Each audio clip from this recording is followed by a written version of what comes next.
पुलिसको टेन्सन नगर्नुहोस्, त्यो ढुक्क हुनु कि यहाँ आएर अनसर्ट बस्नको लागि त्यो मलाई चाहिँ चेकिङ होला, पुलिस आउला समला भनेर चाहिँ एकवर्ष नसोच्नुहोस्, किनकि हाम्रो भनेको एक दिन होइन, सधैँको व्यापार हो होइन। पहिला त थिएन, पछि अरू केटीहरूसित बस्यो होला, त्यसमै लाग्यो नि। दुःख पाएको मान्छे भनेर माया लागेर लग्यो भने त नराम्रो काम गर्दो रहेछ मान्छेले। हाम्रा मान्छेले भन्दा तिमीहरू देह व्यापारी हुन्छ, हामीले आफ्नो शरीर पुरै त बेचे होइन नि, हामीले त आफ्नो जिउको केही अङ्ग प्रयोग गरेर आफ्नो परिश्रम दिएर कमाएको पैसा हो नि त, सित्तैमा कसैको चोरेको नि होइन, लुटेको नि होइन। सोचाइ त धेरै छ नि अब भएर के। काठमाडौँमा अरू मान्छेहरू आफ्नो दिन सकाएर घरतिर फर्किँदै गर्दा र दिनभर तातिएको सडक चिसिने तर्खर गर्दै गर्दा केही अनुहार र आकृतिहरू भने यिनै सडकका पेटीहरूमा निस्किन्छन्। आफ्नो शरीरको मोल गर्न को आउँछ थाहा नपाई पर्खिन्छन्।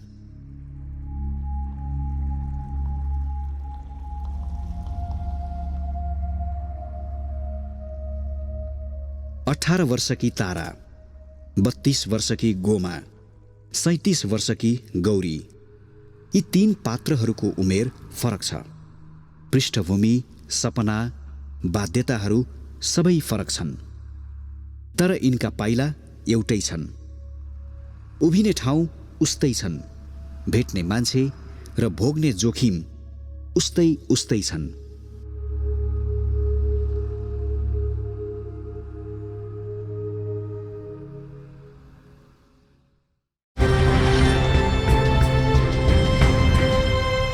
म अहिले रत्न पार्कमा छु।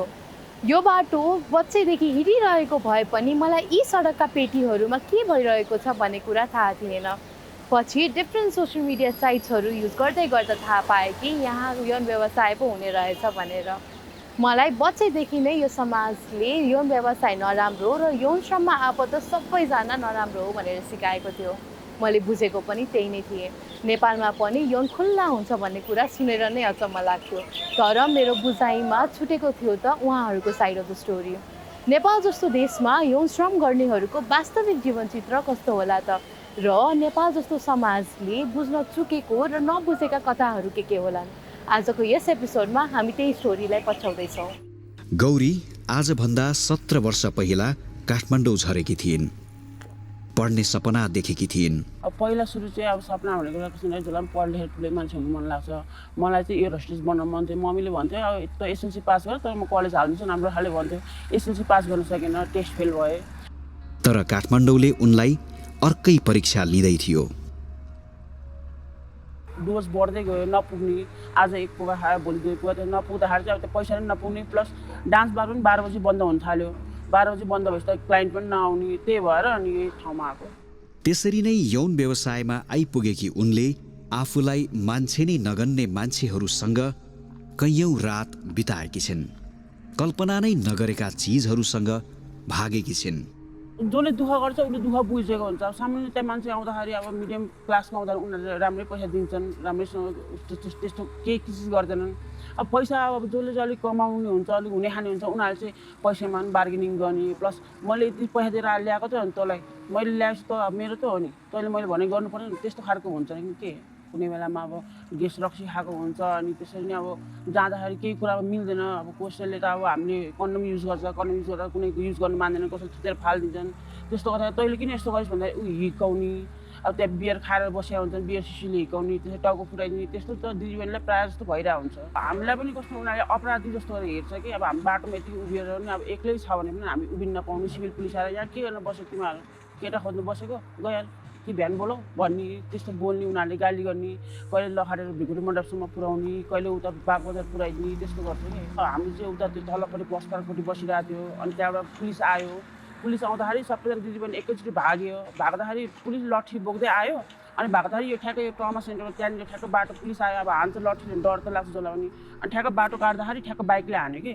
बाइकले हानेको पुलिसले देखिरहेको छ, लखनले पुलिसले देखिरहेको छ। ऊ चाहिँ टुइटी फर्केर गयो कि उतै। यही काम गरेर हामीले परिवार पाल्ने, यही काम गरेर हामीले बालबच्चा हेर्ने हो।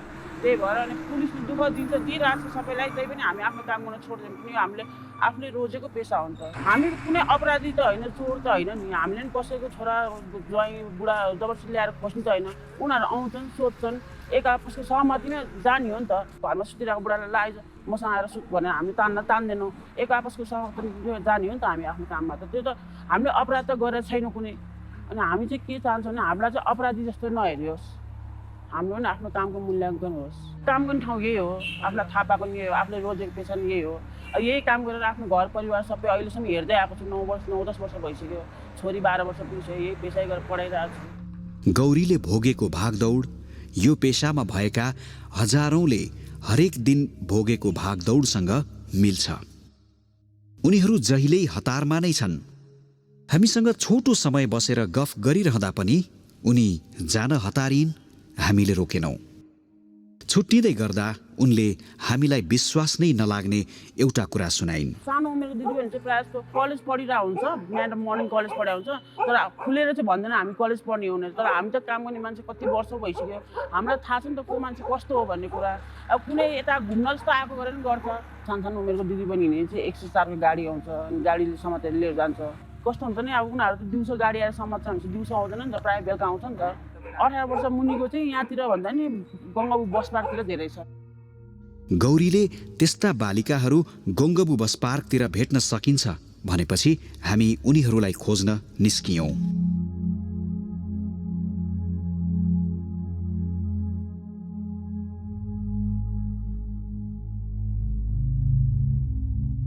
केटी दुईजना हुन्छ 4-5 जना छ उनीहरू 3-4 जना त 3-4 जना हेर्नु कुन चाहिँ ठिक लाग्छ त्यो उठाउनु न पैसा अनुसार केटी हुन्छ नि त हाम्रो फिक्स हो होइन केटी हो हाम्रो भर्खर केटीहरू हो होइन यसो धन्दा गर्ने यताउता हिँड्ने केटीहरू होइन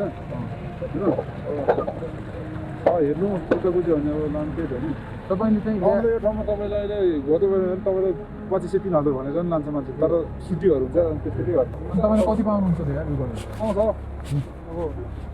मान्छे तपाईँले भन्नु मान्छ उनीहरू केटीहरूले उनीहरूले पनि होटलको मान्छेहरूसँग कन्ट्याक्ट गर्नै त होइन हामीसँग गेस्ट हुन्छ थाहा हुन्छ नि उनीहरूलाई चिनेको बहिनीहरू हो क्या स्टिङ अपरेसनबाट कुनै ठोस कुरा पत्ता लागेन त्यहाँ भएका सबैजना नयाँ मान्छेसँग एकदमै सतर्क थिए कोही पनि खुलेर बोल्न मानेनन् धेरै बेर बस्नु जोखिमपूर्ण लागेर हामी फर्कियौं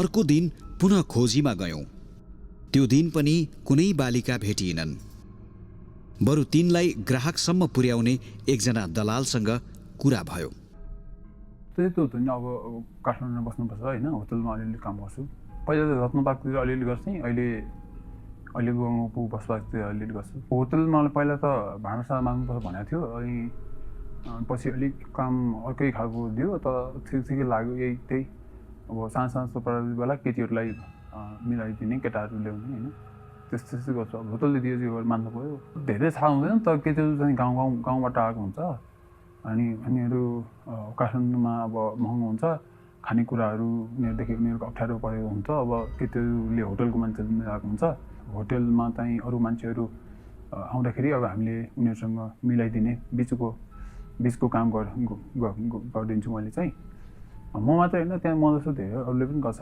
धेरैले गर्छ यस्तो कामहरू केटीहरूले बाहिर त्यति जान मान्दैन अनि उनीहरूलाई अप्ठ्यारो पनि हुन्छ भन्ने पनि भयो अनि अब होटलले चाहिँ केटीहरूले ल्याएको हुन्छ अनि अब होटलले चाहिँ कोठामा राखेको हुन्छ अनि केटीहरूसँग होटलको सम्बन्ध हुन्छ अनि हामीलाई चाहिँ बाहिर गएर बोलाएर अलिक हामी डिल गर्ने अनि उनीहरूले चाहेको कुरा उनीहरूको इच्छा पुरा गर्नको लागि सहयोग गर्ने चाहिँ गर्छ मैले चाहिँ अब 17-18 वर्षको पनि केटीहरू मिलाइदिएको छु अनि कोही 20-22 त्यस्तै त हो नि पुलिसको केही हुँदैन होटलसँग मिलेको हुन्छ जस्तो लाग्छ अब त्यति मलाई धेरै थाहा छैन पुलिसले केही चाहिँ गर्दैन त्यहाँ सबैले भइरहेको हुन्छ यस्तो कामहरू सबैले गरेर हुन्छ देखिरहेको हुन्छ पुलिसले केही गर्दैन घन्टाको 1000 रुपियाँ गरेको छ हामीले चाहिँ होइन दलालको कुराले हामीलाई गौरीले भनेको कुरामा अझै विश्वस्त बनाइदिएको थियो पत्याउनै नसकिने कुराको नजिक पुगेको भान हुँदै गरेको थियो अनि परबाट हेर्दा यौनकर्मी मात्र देखिने यौन व्यवसायमा लाग्ने अरू पात्रहरूको पनि पहिचान हुँदै थियो लगभग 2 हप्ता यो बाटो धाइरहेपछि हामीले एउटा बालिका भेट्यौँ उनले यो काम सुरु गर्दा उनी मात्र 14 वर्षकी थिइन् लिगल एज अफ कन्सेन्ट पनि पुगेकी थिइनन् फर्स्टमा हामीसँग कुरा गर्दा अलिकति हचकचाइन् तर पछि आफ्नो कथा पोख्न थालिन् कति वर्ष भएको छ तिमी 18 वर्ष काठमाडौँको कति भयो 14 वर्षमा आएको कसँग आएको काठमाडौँ? एक्लै आएको एक्लै आयो? कसरी आयो 14 वर्षमा एक्लै? आफै गाडी चढेर। अनि एक्लै काठमाडौँ आउँदा डर लागेन?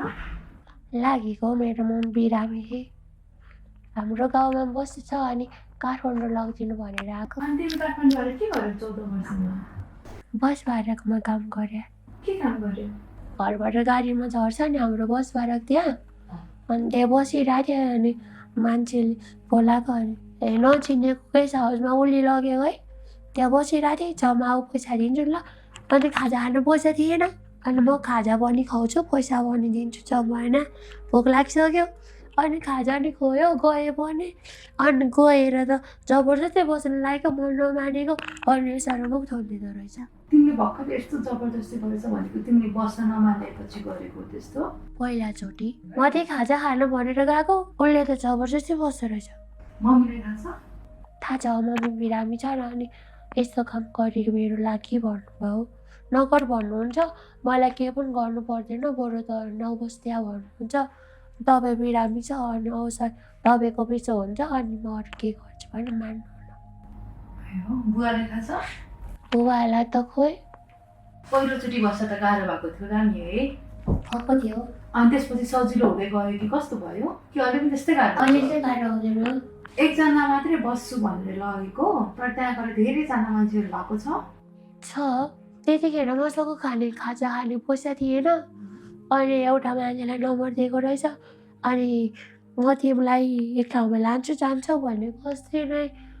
अनि हुन्छ, म त खाजा खाने पैसा छैन, रुम भाडा पनि तिर्न सकेको छैन, अङ्कलले मागिरहेछ, गाली गर्नुहुन्छ पैसा छैन भनेको। म दिन्छु ल, म एक्लै हो भने। अनि रुमभित्र गएको, पल्लो रुममा सबै केटाहरू रहेछ। एकजना बसिएर पैसा दियो अनि अर्को मान्छे बस्यो, पैसै थिएन। अनि म त चाहिँदैन तपाईँको पैसा भनेको त मोबाइल लुकाइदियो। अर्को मान्छे छ त्यतिको बस्नु रे। कतिजनासँग बस्यो त्यसरी? पालो बसेको, बसिनु म धेरैजना मान्छेसँग। म बिरामी हुन्छु, मलाई पैसा नदिकन म त बस्दिनँ, म त दलाली लगेर बेचेको भनेर तल्लोको मान्छेलाई चिच्याएर भनिदिन्छु भनेको। अनि जान नदिएको, भागेर गएको अनि कोठामा। कतिजना रे? 5 जना। गाह्रो भयो? भइरहेको थियो, रोयो? पेट दुखिरहेको थियो। हस्पिटल गएर मान्छे? गएन। पुलिसले कुट्या छ? के भनेर कुट्या छ? मैले भनेको कसै रहरी आउँछ नि, कोही बाध्यता ल्याउने हो, म त दुःख सहन नसकेर आएको। मेरो पनि यसरी हिँड्न रहर थिएन, मेरो पनि बाबामाको इज्जत थियो, मेरो पनि इज्जत थियो। यसरी हिँड्न कसलाई रहर हुन्छ र भनेको। त बढी बोल्छु छुट बोल्छु भने। कहाँ कुटेको? कालामा। बाटोमै उडेर कुटेको? बाटामा नि। अनि म जाँदिनँ भनेको अनि कुटेर लग्यो। पुलिस पनि आउँछ तिमीसँग बस्न? सिआरटी त्यो बसेको छ अनि नभन्न, म तल अठ्याउँदिनँ, नभन्न भने मेरो जागिर जान्छ, म तिमीलाई अठ्याएर लादिनँ ल, अब लादिनँ ल अठ्याएर भने। छोड्छु सोचेको छौ यो काम गऱ्यो भने सबै मान्छेलाई नराम्रो नजरले गर्छ नि। अनि राम्रो मान्छे बन्यो भने सबैले माया गर्छ। कुनै मान्छेहरूले केटाहरूले रिस गर्छ, यस्तो बिग्रेको केटीहरू, यस्तो भालुहरू के हेर्नु भन्छ। के भन्छ जस्तो मान्छेलाई? तपाईँको दिदीबहिनी नि यस्तै ठाउँमा आयो भने तपाईँ सर्न सक्नुहुन्छ। तपाईँको दिदीबहिनी रहरले आउँछन्, तर म दुःखले आएको हो। जेसुकै भन्नु हाम्रो बाध्यता हो, म त तर्सिरहन्छु। के देखेर तर्सिने? निद्राबाट ला म त काममा गएर छु, पुलिसले लगाएछ भनेर त च्याङ्गो भएर बेचेछु। कहिले त खाना खाने पैसा नभएर भोकै हिँड्नुपर्छ साथीको कोठामा, कहिले त खाना टाइममा हुँदैन। रुँदैन हो तिमी? धेरै रुनु हुन्न, मान्छे कमजोरी हुन्छ। कमजोर भनेको नराम्रो हो? बिरामी हुन्छ। कमजोर भयो भने बिरामी हुन्छ? रोयो भने बिरामी? धेरै रोयो भने टाउको दुख्छ। अनि घरमा नि पाल्न सक्दैन, आफ्नो कोठा भाडा नि तिर्न सक्दैन बिरामी भयो भने। भाइ बहिनीहरूले के बनाउने ठुलो बनाएर? डक्टर बनाउने अनि पुलिस बनाउने। पुलिस भएर नि अनि मलाई कुट्ने पुलिसहरूलाई नि पछि त्यस्तै गर्नुपर्छ। 100 रुपियाँ भयो भने नखाएर भने म उतै हेर्छु, बरु भाइ बहिनीलाई पढाउने। अनि पछि मलाई पनि भाइ बहिनीले हेर्छ नि त। दुःखको कुरा जो पाए त्यही मान्छेसँग गर्नुहुन्न नि, दुःखको मान्छेसँग मात्रै दुःखको कुरा गर्नुपर्छ। गौरी जुन व्यवसायबाट भाग्न सकिरहेकी छैनन् तारा भाग्ने ठाउँ कतै नभएर त्यहाँ नै आइपुगिन्। फरक उमेरका यी दुवैजना यौनकर्मीले भोगिरहेका धेरै कुराहरू आपसमा मिल्छन्। तीमध्ये एउटा कुरा हो प्रहरी र उनीहरू बीचको लुकामारी। जब रात पर्छ अनि सबै के अरे रोडमा स्कुटी लिएर ठाउँ ठाउँमा त्यो के अरे उहाँहरू निस्किनुहुन्छ, त्यसको कारण के हुनसक्छ भन्ने कुरा हामी सहजै अनुमान लगाउन सक्छौँ। सर्टेन मान्छेहरूलाई त्यसमा चाहिँ गरेर लुटपाट गरेका इन्सिडेन्टहरू पनि छन् उहाँहरूबाट, होइन? त्यो त क्राइम हो नि त, अपराध त कसैले पनि गर्न पाएन। यो विकृतिलाई न्यूनीकरण गर्ने क्रममा हामीले कानुनको दायरामा ल्याएर कारबाही गर्ने एउटा पार्ट छँदैछ। त्यसलाई हामी पूर्ण रूपमा हामी चाहिँ रोक लगाउँछौँ र निस्तेज पनि गर्छौँ। यसमा चाहिँ हामी कुनै पनि हिसाबले यसलाई चाहिँ यी विकृति फैलिन दिँदैनौँ। त्यो हाम्रो सक्रिय रूपमा हामी आफ्नो भूमिका निर्वाह गर्छौँ। भिक्टिम हुने अवस्था छ भने कसबाट के कारणले भिक्टिम भयो त्यो कुरा पनि हामी सुनवाई गर्छौँ। तर उहाँहरूकै कारणले के हुनु भएन, यी कुराहरू चाहिँ त्यो विकृति रूपमा बाहिर चाहिँ आउनु भएन। वेश्यावृत्तिमा संलग्न अथवा बाटोमा गएर मोलमलाइजा गर्ने भन्ने पार्टमा कसै त्यसो देखियो भने त्यो हामी कारबाही चाहिँ गर्छौँ। त्यो उहाँहरूलाई पनि कारबाही गर्छौँ। यदि कसै प्रहरीको संलग्नता छ भने प्रहरीलाई पनि कारबाही गर्छौँ हामी। त्यसमा चाहिँ हामी कम्प्रोमाइज गर्दैनौँ। गङ्बु एरिया भनेको त्यो एकदम मोस्ट क्राउडेड अनि त्यो म्याक्सिमम काठमाडौँ बाहिरबाट आउने, काठमाडौँ बाहिर जाने, आवागमन विभिन्न व्यक्तिहरूको म्याक्सिमम मुभमेन्ट हुने ठाउँ भनेको त्यो ठाउँ हो, होइन? त्यो भएर त्यस्ता विकृतिहरू त्यहाँ नहुन सक्छन् भन्ने म भन्दैन, हुनसक्छ नि त। र त्यसलाई चाहिँ कसरी हुन्छ, हामी चाहिँ त्यस्ता व्यवसायमा संलग्न भएका व्यक्तिहरू अथवा त्यसमा को छन् त्यसमा, होइन? त्यसका चाहिँ अब पिम भने जस्तै, होइन? तिनीहरूलाई पनि हामीले ल्याएर चाहिँ कारबाही चाहिँ गर्नुपर्छ। बस पार्कको हिसाबमा जुन सिनारियो तपाईँले भन्नुभयो त्यो सिनारियोको पार्टमा चाहिँ हामीले अब जानकारीमा भयो, होइन? र त्यस्ता कसैबाट चाहिँ कमी कमजोरी भएको छन् र अथवा राम्ररी त्यसलाई चाहिँ मोनिटरिङ भएको छैन अथवा त्यसलाई कानुनको दायरामा ल्याएर कारबाही भएको छैन भन्ने त्यो पार्टमा चाहिँ अब हामीले सिरियसली हेर्छौँ। कति बेला प्रहरीले भेट्ला भन्ने डरसँगै उनीहरूको मनमा अर्को डर पनि गडिरहन्छ। आफूसँग निर्भर रहेकाहरूको अनुहार सम्झाइरहन्छ। कुनै दिन HIV एड्स जस्तो यौन रोग सर्यो भने लाग्छ नि। मलाई के भयो भने त मम्मीलाई कसले उपचार गर्छ भन्छ। डर त लाग्छ। अब कहिले हामीले कन्डम युज गर्दैन। अब हामीले त सरकारी त्यो संस्थाबाट आउने कन्डम हो, उसलाई त्यति राम्रो त हुँदैन। अब कुनैले कन्डम फुटिन्छ। अब म एउटा क्लाइन्टसँग बसेँ, उसँग HIV पोजिटिभ छ अरे, उसँग बस्दाखेरि कन्डम फुट्यो अरे, मलाई सर्छ को हो भनेर थाहा हुँदैन। तर अब साथीहरूको लिङ्क मार्फत यसलाई लागेको छ भनेर सुनिन्छ। तर हामी HIV पोजिटिभ भए पनि जे भए पनि हामी एउटै काम गर्ने, हामी बराबरी नै हेर्छौँ। अब ऊ पोजिटिभ हो, उसँग गएको छ मान्छे, मसँग जान्न भन्ने त्यस्तो खालको हुँदैन। 32 वर्षकी गोमालाई पनि यस्तै लाग्थ्यो। उनी पनि यसरी नै एड्ससँग डराउँथिन्। तर डराउन साथ रोगले के छोड्थ्यो र? कति वर्ष हुनुभयो दिदी तपाईँ? म 32 वर्ष। अनि काठमाडौँ कति अगाडि आउनु भएको? 10 वर्ष जति भयो। अनि काठमाडौँ चाहिँ किन आउनु भएको? घरमा त्यस्तै झगडाहरू पर्ने, त्यही भएर। हजुरको बिहा भइसक्यो? बिहा भइसक्यो। अहिले हस्बेन्ड हुनुहुन्छ? छैन। म र बच्चा छ 2टा। बच्चा एउटा 5 वर्ष भयो, एउटा 7 वर्ष भयो। 5 वर्ष अगाडिसम्म आफ्नो हस्बेन्डसँगै थियो, सँगै थियो। पछि अर्को ल्याए, त्यहाँबाट छुट्टै बस्यो। अर्कोसित लागेर अब काम गरे नि पैसाहरू नदिने, केही नदिने, अनि कुद्ने, त्यस्तो हुन्थ्यो। अनि यो काममा चाहिँ कसरी लाग्नुभयो? साथीहरू नि हिँड्थ्यो। अब यो कामले पुगेन, अनि त्यस्तै काममा लाग्यो। पहिला थाहा थिएन मलाई। काम गरेर बच्चाले नपुग्ने, अन्त आफूले खाना नि नपुग्ने, कोठाभात दिन नपुग्ने। कति वर्ष अगाडि भयो? 3 वर्ष भयो। पहिला अब साथीहरूले एकचोटि होटल जाउँ भने, अनि त्यहाँदेखिबाट गएको। त्यो काम नि गरेँ नि, भाडा मार्न नि गएँ नि त म होटलमा। भाडा मार्दा अनि त्यस्तै काममा लाग्यो। होटलकै सबहरूले अब यस्तो हुन्छ नानी भने, अनि त्यहाँबाट बाटोमा कहिले काहीँ जान्छु, त्यही पनि पुलिसहरू लहट्छ। अस्ति लहटेर यहाँ गोडै मर्क्यो, अनि त्यहाँबाट अचेल चाहिँ आएन। कहिले त्यहाँबाट कन्ट्याक्टमा हुन्छ, कहिले हुँदैन, त्यही त हो नि। रोग लागेको भनेको? 2 वर्ष भयो। के रोग लाग्यो? त्यही HIV सम्बन्धीमा त हो नि। पोजिटिभ भयो? कसरी भयो? त्यो खोल लगाएको थियो त्यतिखेर। अब कसको अब त्यो फुटिहाल्यो, अनि त्यसबाट भयो। अनि को अब त्यो भित्रमा पहिला थिएन, पछि त्यो यस्तोकै लगाएको थियो। लगाउँदाखेरि त्यो थुत दिनु रहेछ क्या मान्छेहरूले, त्यसबाट सर्यो अब त्यो चाहिँ। HIV छ थाहा हुँदा नि काम गरिरहनु भएको छ? अहिले गरिरहेको छ। अनि डर लाग्दैन त्यो अरूलाई पनि सर्छ कि भनेर? त्यो लगाउँछु नि। अनि प्लान्टहरूलाई थाहा छ? थाहा छैन, भन्दैन। होटलको मान्छेलाई थाहा छ? थाहा छैन। त्यस्तो भन्यो भने दिनै मान्छे आउँदैन। हजुरलाई कस्तो महसुस भएको थियो पोजिटिभ भयो थाहा पाउँदाखेरि? अब जति टेन्सन लिए नि के हो, अब भइहाल्यो। टेन्सन हुन्छ नि, त्यो गाह्रो हुन्छ नि।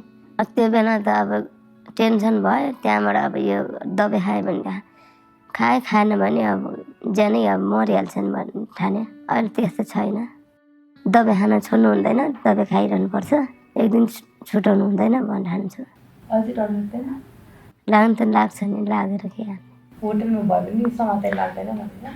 होटलमा नि लान्छ, चेकिङ आइहाल्छ नि, त्यतिखेर लुग्नु पर्छ। यो दिन चेकिङ आउँछ भनेर भन्छ नि त त्यहाँ होटल मान्छेहरूले।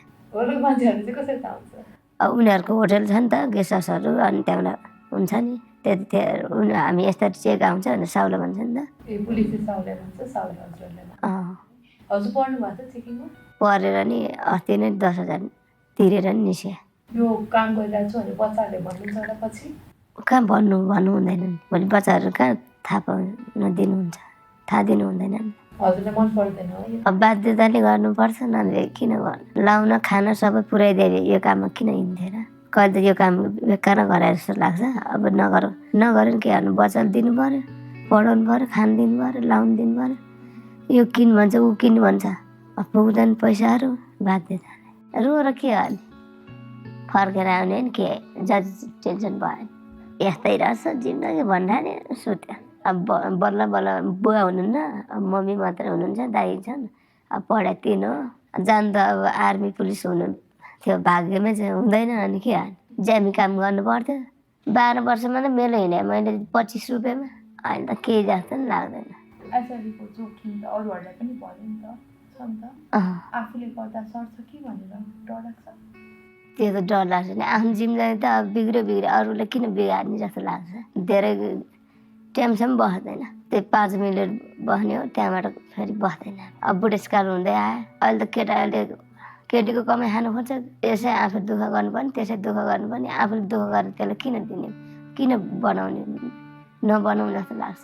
अनि बनाउनु मिल्दैन, बरु एक्लो जिम्मेदारी बच्चाको मुख हेरेर बस्यो। अहिले कसरी थाहा पाउला कि भनेर डर लाग्छ? लाग्दा लाग्छ नि, दाजुभाइहरूले देख्छ कि जस्तो लाग्छ नि, नदेखे जस्तो हुन्छ भने जस्तो लाग्छ, इज्जत जान्छ जस्तो लाग्छ। बाँचुन्जेल खान्छु, मरेपछि एउटाले जसरी पनि बच्चाहरू हेरिहाल्छ जस्तो लाग्छ। अरूले आफू त बिग्रियो, अरूलाई सर्न नहोस्। कसैलाई भइहाल्यो भने कस्तो महसुस हुन्छ होला तपाईँलाई? त्यसलाई जचाउनु पर्छ जस्तो लाग्छ भयो भने। अब सपोज तपाईँ जाँदाखेरि कोहीसँग कनु फुट्यो भने भनिदिनुहुन्छ टेस्ट गर्न जाउँ भनेर? भन्छ, कनु फुट्यो भने म त डाइरेक्ट भन्छ, भोलिपछि रोग लाग्यो भने के गर्नु? भोलि त्यो रोग लाग्छ, बरु त्यो सामानहरू लगायो भन्छु म त। अनि त भोलि फेरि हाम्रो जस्तो हामी त अब सबै संसारसित हिँड्छु, भोलि तिमीहरूले नि एचआइभी लाएर मर्ला जस्तो भनेर भनिदिन्छु। खुसी त जहिले नि त्यस्तै हो, दुःखी छ नि। बिरामी हुँदाखेरि दुःख लाग्छ नि, यस्तो ताले के जिन्दगी आयो जस्तो लाग्छ। बच्चाले थाहा छ हजुरलाई पोजिटिभ छ भनेर? अब बच्चाले कहाँ भन्नु? भोलि मेरो मम्मी यस्तो रहेछ उस्तो रहेछ भनिहाल्छ नि, भोलि आफ्नै बच्चाले घिन गरिहाल्छ। डर लाग्छ त्यो कुराले? बच्चाहरू थाहा पायो भने त घिन गरिहाल्छ, यस्तो रहेछ उस्तो रहेछ भने पछि उपचार गर्दैन जस्तो लाग्छ कि। भोलि बच्चाले माया गर्दैन कि, भोलि हेलो पो गर्छ कि कस्तो पो हुन्छ जस्तो लाग्छ। राष्ट्रिय एड्स तथा यौन रोग नियन्त्रण केन्द्रबाट पाएको तथ्याङ्क अनुसार नेपालमा 30,301 जना भन्दा धेरै एचआइभी संक्रमितहरू छन्।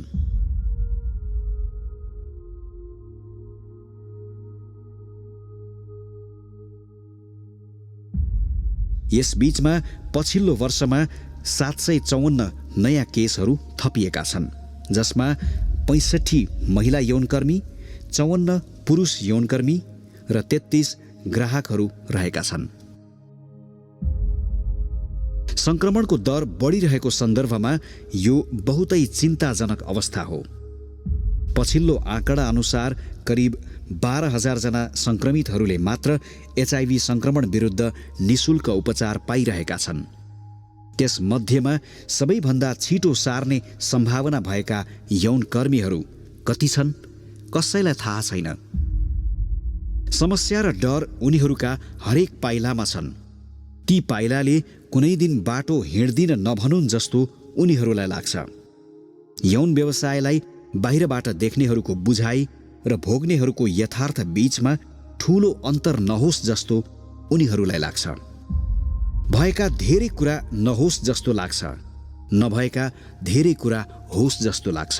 अब बच्चाहरू नि आजभन्दा भोलिभन्दा हुर्किन्छ, उनीहरूको भविष्य त्यति बनाइदिनु पाए ढुक्क हुन्छ भने।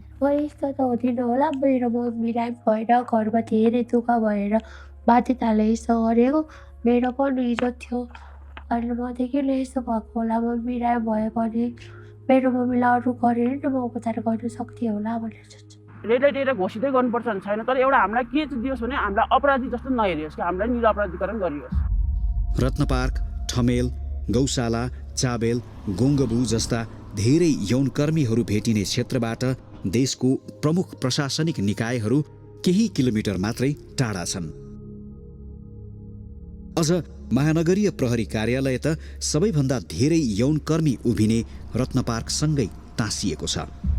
यी सबै निकायहरूले आँखै अगाडि भइरहेका यौन व्यवसायलाई बेवास्ता गरिरहँदा फेरि पनि हरेक दिन रात ढल्किएपछि ती अनुहारहरू सडकमा आइ नै रहेका छन्। आफ्नो शरीरको मोल गर्न को आउँछ थाहा नपाई पर्खि नै रहेका छन्। नेपालमा कुल यौनकर्मीहरू कति छन् भन्ने तथ्याङ्कमा स्रोत अनुसार व्यापक भिन्नताहरू छन्। उनीहरूको संख्या अनुमानित मात्र नभएर निश्चित कहिले होलान्। उनीहरूले चाहेका कुरा कहिले भेटिएलान्, नचाहेका कुरा कहिले मेटिएलान्। यसको उत्तर यी 3 जना यौनकर्मीको कथा सुनिसकेका हामीसँग पनि छैन।